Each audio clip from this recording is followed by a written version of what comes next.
Previos saludos para la doctora, compañeros y todos. El día de hoy mi persona les hablará sobre el contrato en el derecho romano.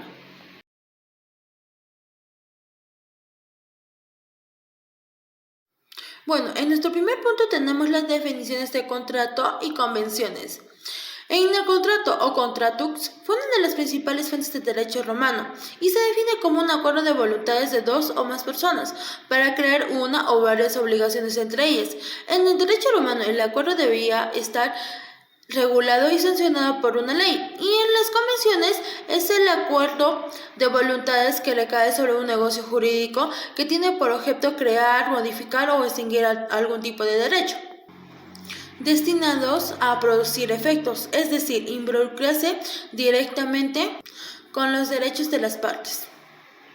Y llegamos al punto número 2, convenciones sancionadas. En el derecho romano se consideraba obligatorias otras convenciones y unas por el derecho civil, como la paetageta, llamada por los comentaristas de contratos innominados, y otros por el derecho pretoriano, como su pacto de constituto, su pacto imperial y su pacto de hipoteca, y otras convenciones reconocidas como las constituciones imperiales. Punto número 3. Clasificaciones de contratos. Según Gallo, en sus instituciones nos dicen que los contratos se clasifican en dos. Contratos nominados son aquellos que se caracterizan por un objeto y que se consideran reglamentarias de leyes generales. Y además tienen las características de las obligaciones. Entre ellas tenemos las verbis, las literis, los reales y los consensuales. 2. Contratos innominados. Tienen como características hacer una prestación de servicio y se considera que está reglamentaria por unas leyes específicas. Y además se les conoce como el nombre de los contratos, que carecen de alguna legislación. Punto número 4. Según su efecto y según su origen. En su efecto tenemos dos tipos de contratos. El primero es unilaterales. Este tipo de contratos solo las obligaciones nacen aquellos que las partes estén vinculadas. Número 2. Contratos bilaterales. Las obligaciones son para ambos tipos de contratos. Por ejemplo, la compra y venta. Según su origen de los contratos, es una de las fuentes de obligaciones y así están en las instituciones de Gallo, lo cual tenemos dos orígenes, el iuris civilis. Estos contratos eran exclusivos para los ciudadanos romanos. 2. Iurus gentium. Estos contratos eran exclusivamente para los extranjeros y celebrados. Y llegamos al punto número 5, clases de contratos. En nuestro primer contrato tenemos al nexum. Significa propiamente lo que está o ha estado ligado, o sea, es el acto de constituir una obligación.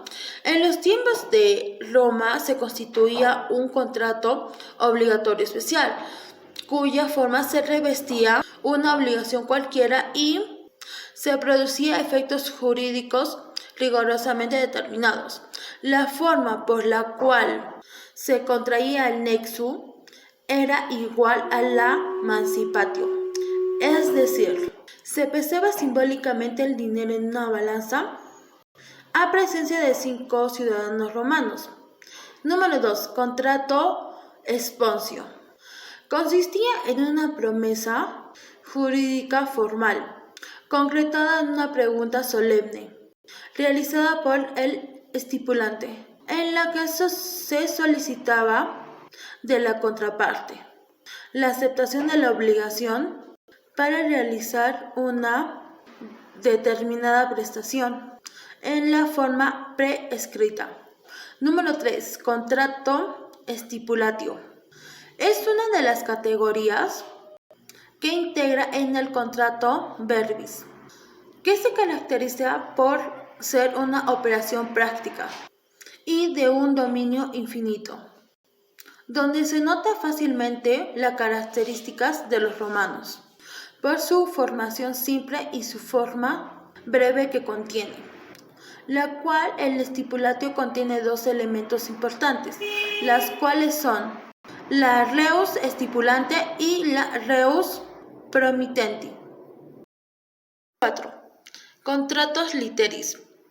El contrato literis se basa en menciones especiales, escritas por un acreedor, en un registro doméstico, el cual era llamado el códex, y se denominaba transcripta. Estos contratos únicamente podrían ser realizados por medio de la escritura. Este tipo de contratos exigían como prueba y también como solemnidad, la cual era esencial para la existencia y validez de un contrato. 5. Contrato verbis. Verbis o verbales, los cuales estaban acompañados de palabras solemnes, que debían ser base de juramentos supremos. 5.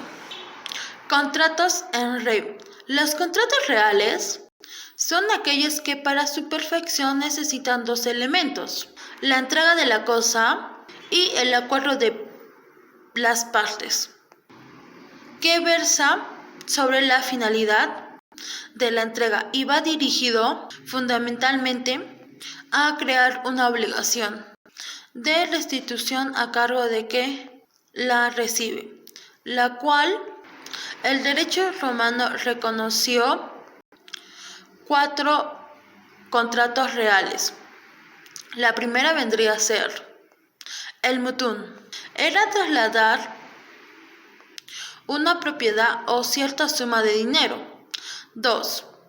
El comodato. Es prestar una cosa a un amigo. 3. El depósito. Es depositar una cosa de valor en la casa del acreedor. Al finalizar llegamos al punto número 6, elementos generales del contrato, lo cual tenemos 3 tipos de elementos. El primero vendría a ser el consentimiento, lo cual el consentimiento es el acuerdo de 2 o varias personas que se entienden para producir un efecto jurídico determinado y que es la base de todo contrato. Y requiere como requisito esencial que la persona tenga voluntad y que sea capaz y que no exista ningún tipo de error común. Los romanos consideran como error común las siguientes circunstancias: cuando las partes se equivocan sobre la naturaleza del contrato y cuando las partes no entienden el objeto del mismo contrato. Número 2. De las capacidades de las partes. Para que un contrato sea válido, es preciso que se formen entre personas que son capaces y que no confundan la capacidad con imposibilidad de consentir. El loco, infante o niño no pueden contratar porque no tienen voluntad y no pueden consentir. Y la capacidad es la regla y la incapacidad es la excepción. Y no existe sino en la medida en la que se pronuncia por el derecho. 3. El objeto. El objeto de un contrato consiste en crear una o varias obligaciones. Si una de esas obligaciones es nula, el contrato está viciado de nulidad.